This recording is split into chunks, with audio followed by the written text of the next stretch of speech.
Semua kezuliman telah aku maafkan. Baik mereka yang minta maaf maupun tidak minta maaf, semuanya sudah aku maafkan.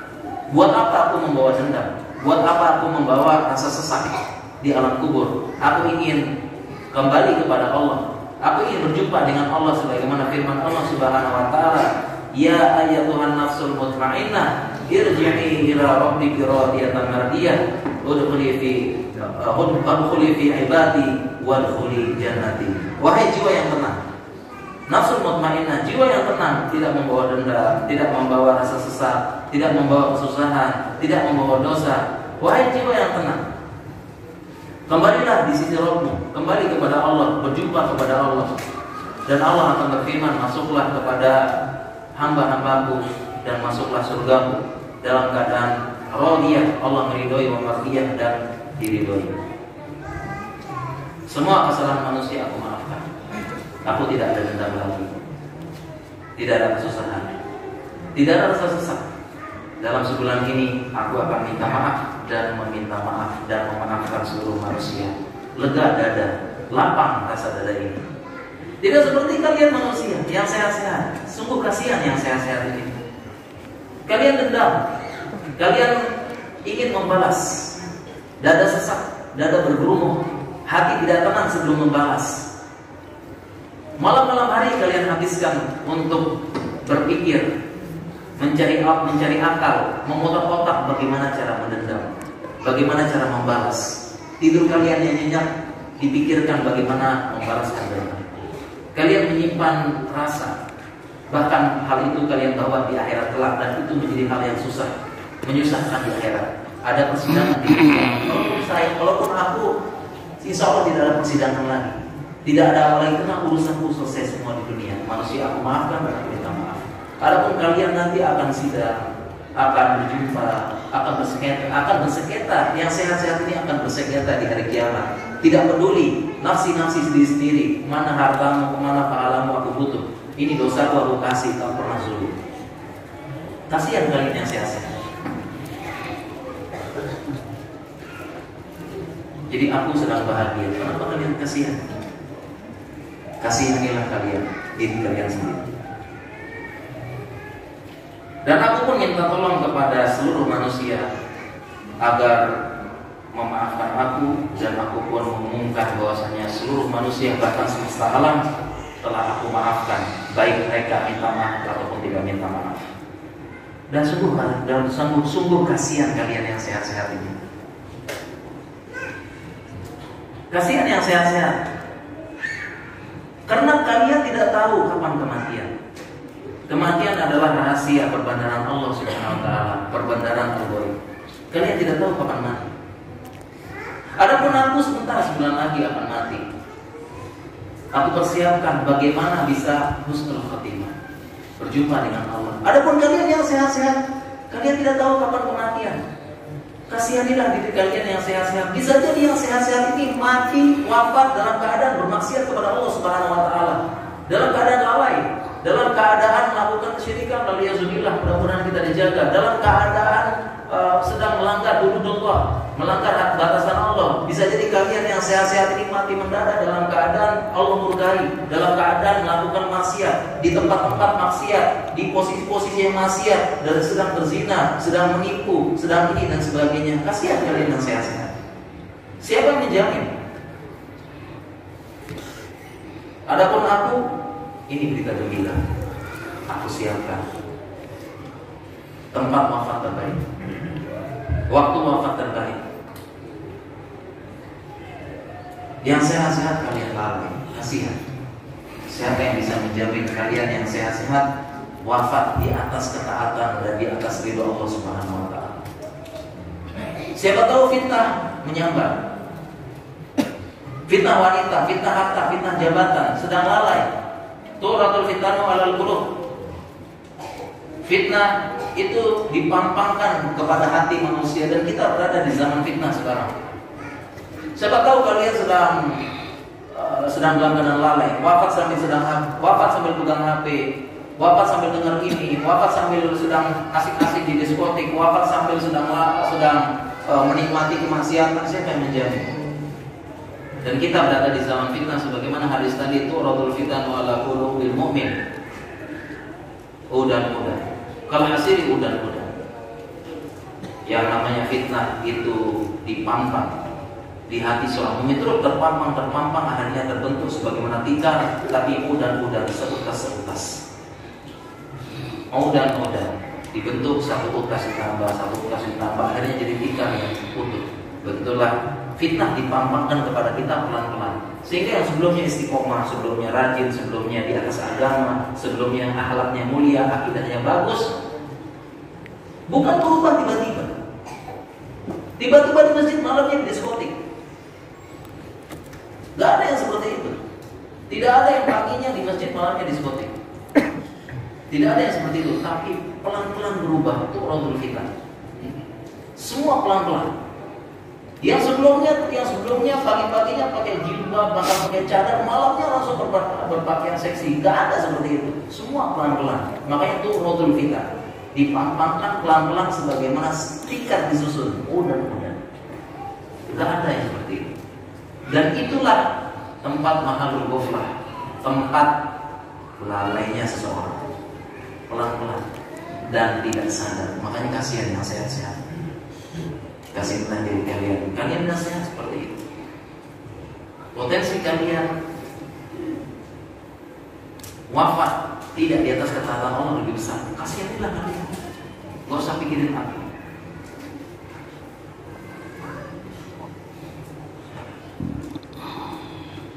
Dan jelas aku tidak takut, karena aku tidak pernah takut dengan yang namanya kematian. Kenapa? Meskipun aku mati sekarang, engkau pun yang sehat-sehat juga mati nanti. Kenapa kasihan kepada aku? Kematian kita akan hadapi. Kenapa harus takut dengan kematian? Ya. Takutlah apabila kita tidak membawa bekal persiapan kematian sebagai pintu menuju kampung abadi yang kekal. Karena Allah berfirman, "Aina ma takunu yudrikumul mautu walau kuntum fi burujin musyayyadah." Dimanapun kamu berada, kematian pasti akan mendapati kamu, walaupun berada dalam benteng yang kokoh. Ya, jangan pernah hibur aku karena takut kematian. Aku tidak takut kematian, karena kalian yang sehat pun nanti pasti akan mati. Dan mati adalah sunatullah. Semua akan merasakan. Kullu nafsin dha'iqatul maut. Semua jiwa yang merasakan, semua jiwa yang bernyawa pasti akan merasakan kematian. Kenapa aku harus takut? Kenapa kalian hibur aku dengan kematian? Kalau kalian yang sehat-sehat juga kelak akan mati juga. Para jemaah subhanahu wa ta'ala yang dirahmati Allah, itulah sekilas gambar diskusi antara orang yang sakit kanker dengan orang yang sehat. Mana yang lebih bahagia sekarang? Bisa jadi orang yang sakit lebih bahagia daripada orang yang sehat. Bisa jadi orang sakit itu lebih tegar daripada orang yang sehat. Bisa jadi orang sakit sekarang sedang berangan-angan, sedang menunggu kabar berita tentang surga, tentang ridho Allah, karena dia sedang rindu berjumpa dengan Allah yang sangat sayang kepada dia. Ya, adapun di dunia manusia sayang sekadar keperluan. Kalau ada perlu baru disayang. Allah tidak. Dia Ar-Rahman Ar-Rahim. Siapa yang tidak suka sebentar lagi berjumpa dengan Allah Subhanahu wa ta'ala. Dan tentunya orang sakit yang lebih bahagia daripada orang yang sehat adalah orang sakit yang belajar. Orang sakit yang tu'minu billahi wal yawmil akhir. Engkau beriman kepada Allah. Allah yang menciptakan, Allah yang memberikan takdir dan hari akhir, kehidupan di akhir yang lebih kekal, lebih abadi, khalidan mukhalidan fiha abada, kekal dan dikekalkan selama-lamanya. Ya, yang lebih bahagia adalah orang sakit yang berilmu, yang belajar, dan yang beriman dengan Al-Quran dan hadis, serta beriman dengan kabar gembira dari Allah dan Rasulnya. Itulah kenapa orang sakit lebih bahagia daripada orang sehat.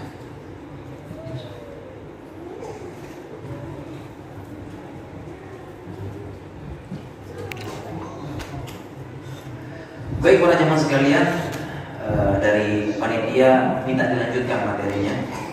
Tadi mungkin sampai setengah 11 ya jawabnya. Insyaallah tinggal 5 atau 10 menit lagi kita lanjutkan. Para jemaah sekalian dirahmati Allah Subhanahu wa taala, ini ada materi Masya Allah. Materi banyak banget di sini. Saya ambilkan satu bab, kita ada sisa 5 menit ya. Dari pesannya diperbanyak tanya jawab ya. Mungkin ada saudara kita yang online yang sini pengen tanya lebih detail lagi. Dari semua materi di sini saya ambil satu bab yang mungkin kita perlu tahu dan perlu menjadi penguat bagi kita apabila mendapatkan musibah, baik yang sehat maupun yang sakit. Ya, yaitu di sini saya ambil bab terkena ujian atau terkena musibah berarti Allah sayang kepada kita. Nah ini mudah-mudahan bagi saya sendiri juga menjadi penguat ya, karena saya pun yang ngomong nih gampang banget ngomongnya ya, tapi kalau kena ujian saya juga belum tentu kuat. Makanya kita perlu saling tawassul bil haq wa tawassul bis sabr.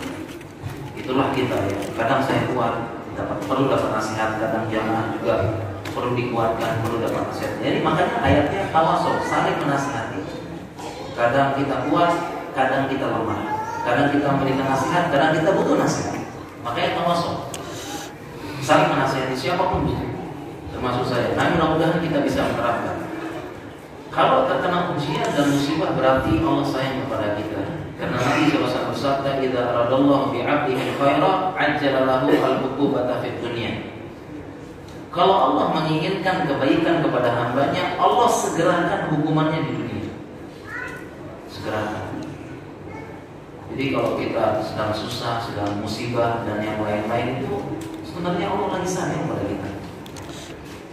Disegerakan di dunia daripada di akhirat, berat urusannya, berarti kita lebih baik di dunia. Lebih baik di dunia, disegerakan. Dan lanjutan hadisnya, wa idza aradallahu bi 'abdihi syarra amsak anhu bi dhanbihi hatta tufiya bihi yaumal qiyamah. Dan justru kebalikannya, kalau Allah menginginkan keburukan kepada hambanya, Allah tahan dosanya, ditahan, disimpan hatta tufiya, sampai ditunaikan di hari kiamat.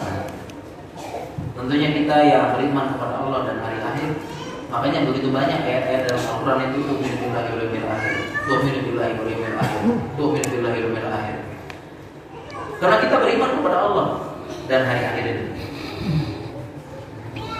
akan ditahan dosanya dan ditunaikan di hari kiamat. Lebih berat lagi, masih mending di padang mahsyar, tapi kalau di neraka waliyadzubillah. Allah sangat cinta kepada kita, sangat sayang. Itu yang perlu kita bangun. Ana inda wani abdi. Dan ada sebuah hadis yang mungkin bisa menguatkan kita semua. Di sini sampaikan bahwasanya Allah sangat sayang kepada hambanya, melebihi kasih sayang ibu kepada anaknya. Jadi Allah sangat sayang kepada hambanya, melebihi kasih sayang ibu kepada anaknya.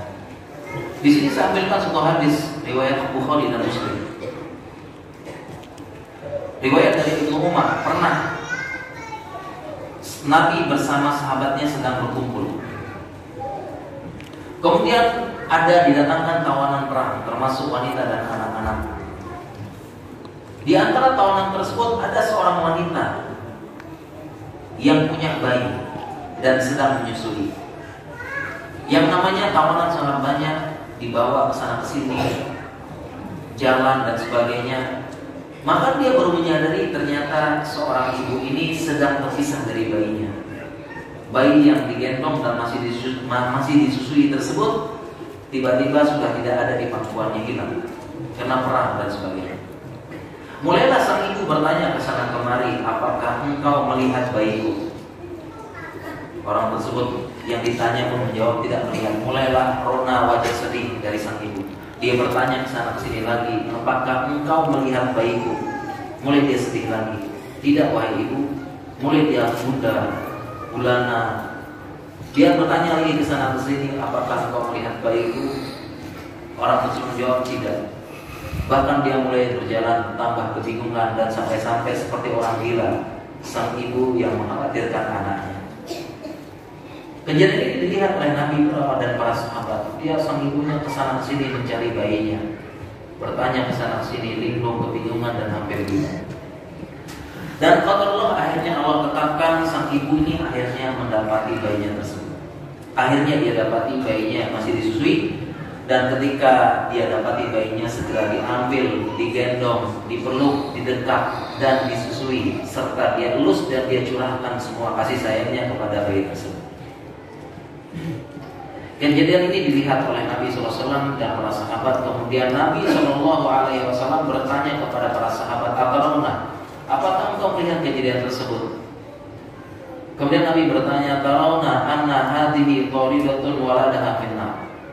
Apakah kalian mengira ibu ini akan melempar anaknya ke api? Tentu para sahabat menjawab, tidak mungkin ya Rasulullah, bagaimana mungkin ibu ini melempar anaknya ke api? Ini gak mungkin, mustahil, gak mungkin ya. Begitu sayangnya dia sama anak tersebut. Coba lihat, para sahabat menjawab demikian. Kemudian Nabi SAW bersabda, Allahu arhamu bi'ibadihi min hazihi liwaladiha.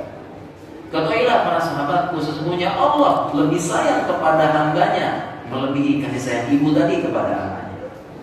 Jadi Allah itu sangat sayang kepada kita, Rahim, Rahman dan Rahim, sayang kepada kita.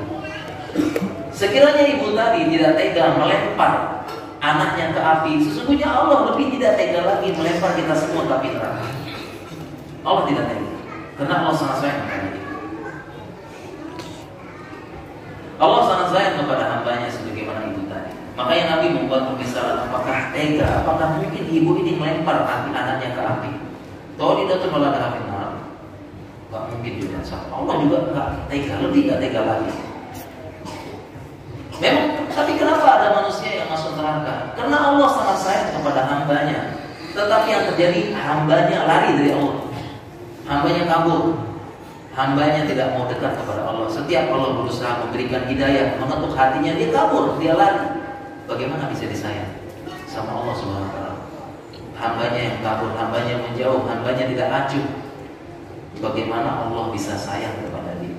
Hambanya yang lari, gak mau mendekat kepada Allah, gak mau tahu, gak mau kenal. Allah memanggil, hai al-salah, hai al-falah, mari ke sini supaya kamu menang, supaya kamu beruntung. Pura-pura yang peduli. Siapa sih yang manggil? Allah ya. Ya udah nanti aja. Ini ada yang lebih seru, lebih sibuk, lebih penting. Siapa yang manggil? Allah ya. Nah, nanti aja lah. Gampang diatur. Dipanggil sama Allah adalah saudara. Dan termasuk pesan-pesan dari saudara kita di Palestina. Banyak di antara kaum muslimin ini pengen merebut Masjidil Aqsa, ingin menaklukkan Masjidil Aqsa, tapi menaklukkan masjid sebelah rumah nggak bisa. Gimana kaum muslimin? Kaum muslimin banyak teriak-teriak, kita takluk ke Masjidil Aqsa, kita rebut. Tapi masjid sebelah rumah tidak ditaklukkan. Berapa yang menaklukkan masjid sebelah rumah? Berapa? Berapa yang menaklukkan masjid sebelah rumah? Tapi menggaung-gaungkan menaklukkan Masjidil Aqsa, masjid sebelah rumah belum takluk, belum direbut. Sehingga masalah Palestina bukan semudah perang-perang saja, tapi penguatan akidah dan iman dulu. Nyambungnya ke arah sunnah. Jadi bagaimana bisa ya? Bagaimana bisa Allah sayang kepada hambanya kalau hambanya lari, gak mau kenal, gak mau belajar tauhid asma wa sifat, tidak belajar tauhid uluhiyah, tidak belajar tauhid rububiyah, gak kenal Allah, gak mau tahu Allah gimana. Bagaimana Allah bisa sayang? Hambanya yang lari, hambanya kabur, gak mau dekat sama sekali.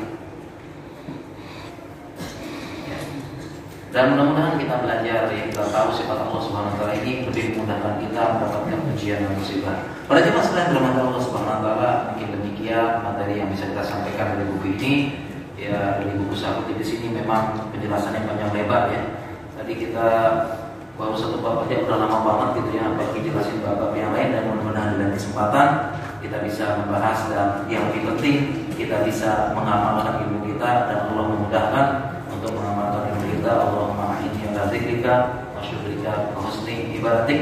Kita selalu memohon tiap hari itu, semoga Allah ya Allah bantulah aku untuk mudah mengingatmu, ya mudah beribadah, ya dan mudah bersyukur kepadamu. Dan materi saya cukupkan.